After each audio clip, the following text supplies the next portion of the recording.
José Tomás Santamaría, ¿cómo te va? Muy bien, ¿y ustedes, Connie y Juan Manuel? Muy Tanto bien. en Nueva York que no te veía. Así es. Que lo Pero pasamos bien. aquí en Chile. Aquí. Ah, y ellos. Claro, somos... Nos tenemos que viajar para encontrarnos. Sí, pues. Otro nivel. Todo bueno, sí.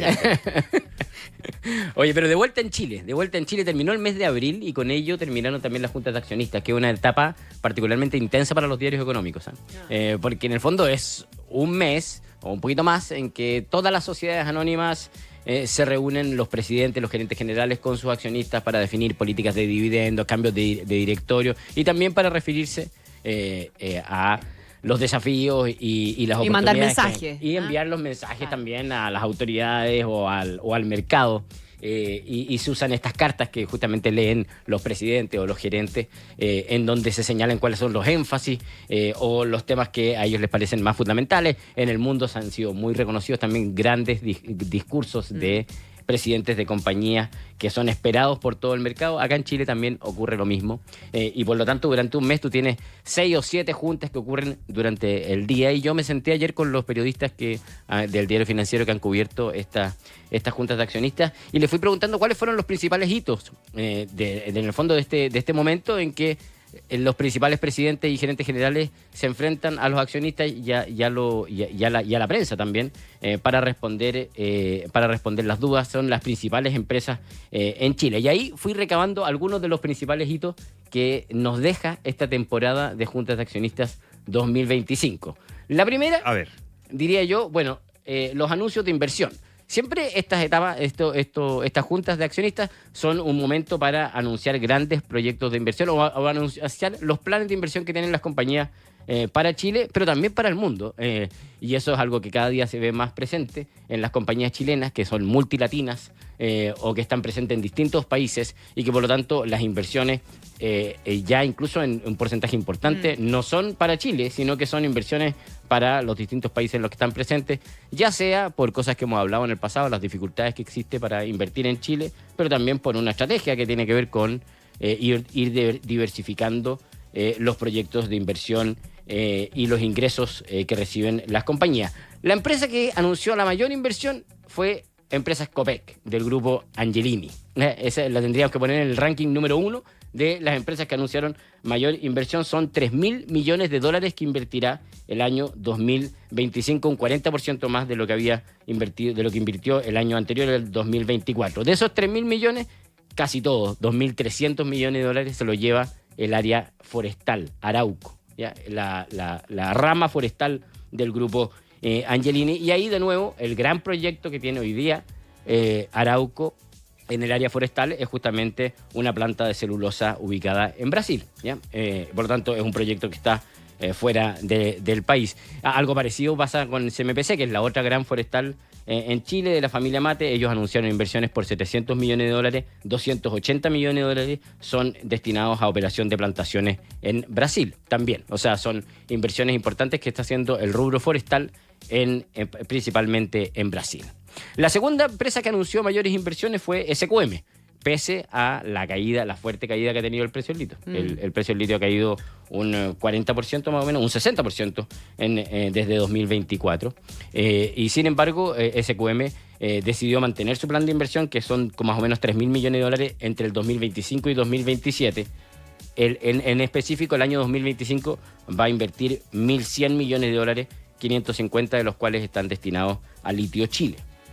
El retail tampoco se queda atrás y que también tiene distintos planes de inversión interesantes. Si uno sumara Falabella y Cencosud, que son las dos principales compañías, son más o menos 1.300 millones de dólares en nuevas tiendas, también en tecnología y también en todos los procesos de omnicanalidad, digamos, que hoy día son tan importantes en el mundo del retail. De hecho, Falabella...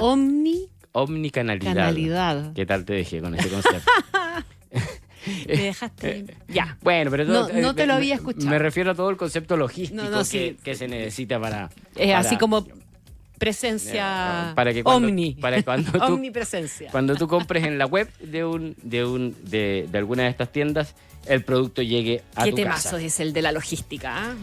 Y al que se vieron enfrentados fuertemente por la pandemia de manera muy dura y que tuvieron que el subirse... aprendizaje forzado. un aprendizaje forzado y donde Mercado Libre fue el que estuvo mejor instalado, digamos, para enfrentar ese proceso y sirvió para crecer con mucha fuerza, y las otras empresas han tenido que subirse a esto. Falabella va a invertir justamente unos 359 millones de dólares en transformación y expansión de tiendas y 166 millones de dólares en capacidad tecnológica justamente del grupo, ¿ya? Tiene 15 nuevas tiendas pensadas, pero también Chile, Perú, México. Cencosud piensa invertir 600 millones de dólares, también va a abrir 24 nuevos supermercados, pero la mitad de ellos en Estados Unidos, en este proyecto que ellos tienen que se llama The Fresh Market en Estados Unidos. Y SMU, que es la matriz de Unimark del grupo Sayé, también tienen pensado invertir 120 millones de dólares, 24 nuevas tiendas y remodelación de varias otras. También hay inversiones en el mundo de los centros comerciales, solo por nombrar algunas nomás. Cencomall, que es el área de malls de Cencosud, ellos tienen pensado también un monto de inversión importante, pero también en proyectos en Colombia y en Perú, ¿ya? Principalmente. Y están viendo también cómo logran destrabar el proyecto de mall que tienen en Vitacura. En Vitacura, ese sí, que queda ahí entre el San George Cerca del San George. y el Mercurio.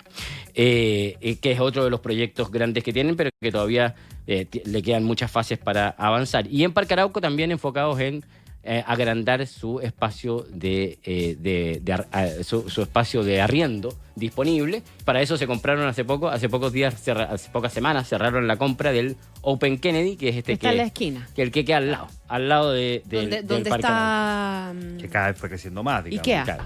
Claro, ¿Dónde este está que- Ikea? que ¿Dónde está tiene- Ikea? Y hay que todo un tiene- plan que están diseñando. Que tiene hartas tiendas, que tiene Claro. un lugar de restaurantes. Estacionamiento.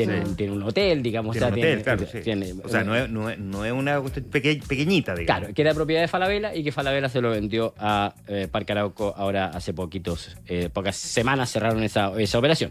También han habido otras inversiones que han estado sujetas también al tema de la permisología. Sigdo Coppers, por ejemplo, lo dijo así: 250, 300 millones de dólares tienen pensado para invertir en los distintos países que están presentes, pero Chile, la duda está en cuanto en los permisos que se obtengan para poder desarrollar esas inversiones, cuánto finalmente se va a lograr invertir.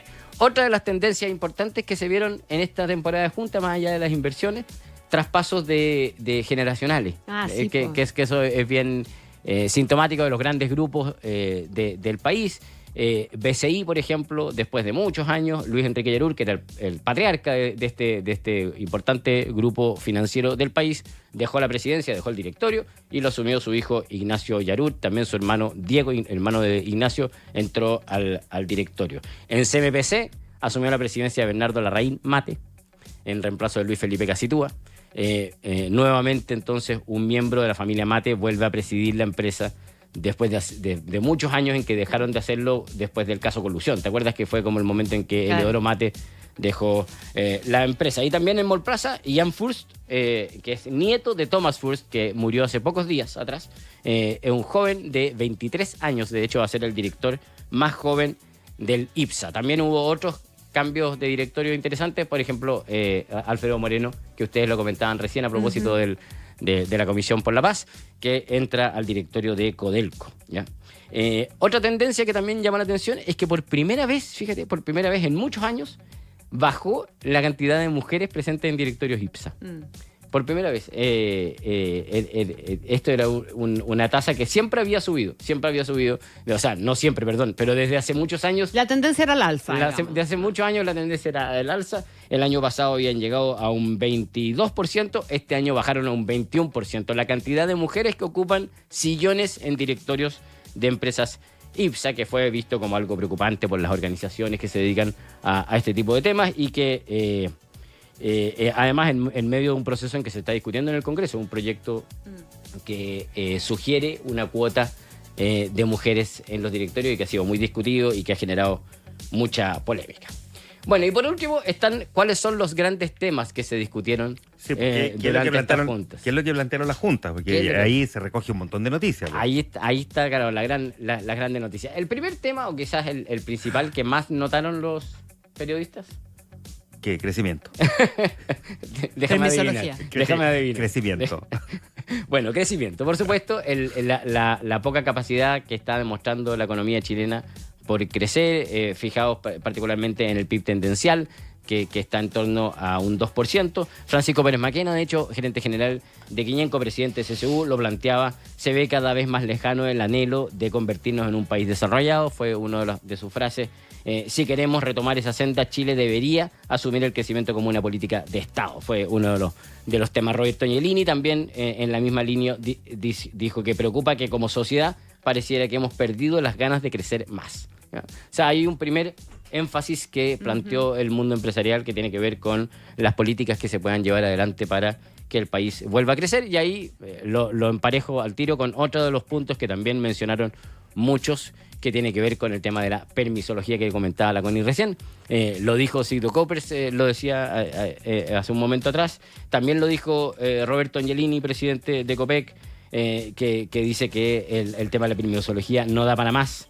El presidente de CAP habló de la permisología como una ciencia oscura, que también como temas que fueron surgiendo y que son importantes. Gonzalo Bofil, del presidente de Carosi, fue un poco más allá y él habló más allá del crecimiento, habló de la descomposición moral de nuestra vida en sociedad, ¿ya? Y ahí se refirió al caso Audios y a varios otros, caso Fundaciones y varios otros que han estado en las noticias y en la prensa este último tiempo. Y por supuesto el tema de seguridad, que es otro de los temas grandes. Matías Pérez Cruz lo mencionó, Jorge Matetich también mencionaron la preocupación que existe por la seguridad pública en el país.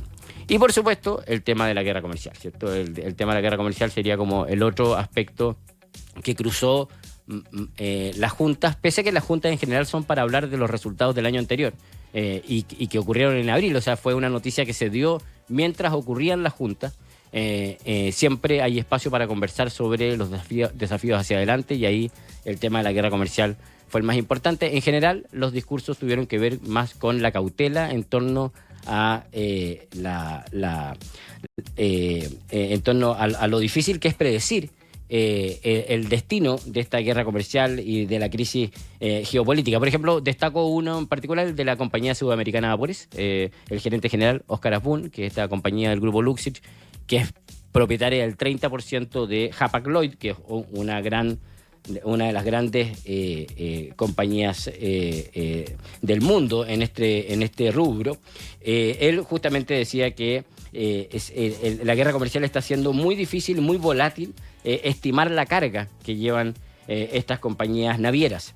Justamente porque lo que se está embarcando en China hacia Estados Unidos no tiene claridad respecto de qué arancel va a terminar pagando definitivamente, y por lo tanto se retienen despachos esperando mejores condiciones. Y también, como se dan también situaciones que cambian de escenario muy rápido, como fue la suspensión de los aranceles en un minuto, eso produce que en algunas áreas, como el sudeste asiático, crezcan muy fuerte, se incrementen muy fuerte los volúmenes de carga. Entonces, se hace todo muy difícil y muy inestable y muy difícil de predecir.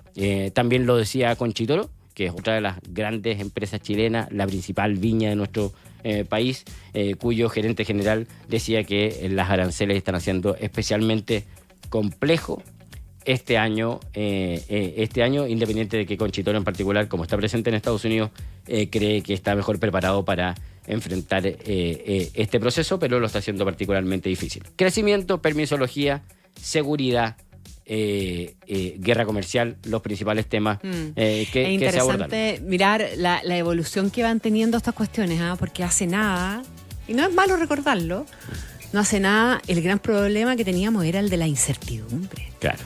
A todo nivel, a todo nivel. Entre el estallido social y la pandemia, vivíamos en un estado de incertidumbre bien tremendo.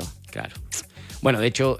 volvemos a preocupaciones más reales en el fondo ahora, ¿verdad? A cuestiones más concretas. Ayer vi un estudio que realizó una agencia que se llama ePress, que justamente miraba las palabras más repetidas en las cartas a los accionistas de los presidentes y las comparaba con años atrás. Y uno veía que años atrás el concepto más importante era la política, la Constitución. Sí, la Constitución estaba muy presente justamente en las cartas. Hoy día más bien tiene que ver con inteligencia artificial, que está muy presente en las cartas, y por supuesto los temas más concretos, como dices tú, que tienen que ver con cómo habilitar el crecimiento. Pablo Granifo, presidente de Banco de Chile, de hecho hace especial hincapié en el tema de la necesidad de una reforma política, como también como un habilitante para llegar completamente a mejores acuerdos. José Tomás, como siempre, un gusto. Igualmente. Hasta Nos el vemos. estamos viendo. Hasta el Chau. viernes. Chao. 8 con un minuto. Esto fue DF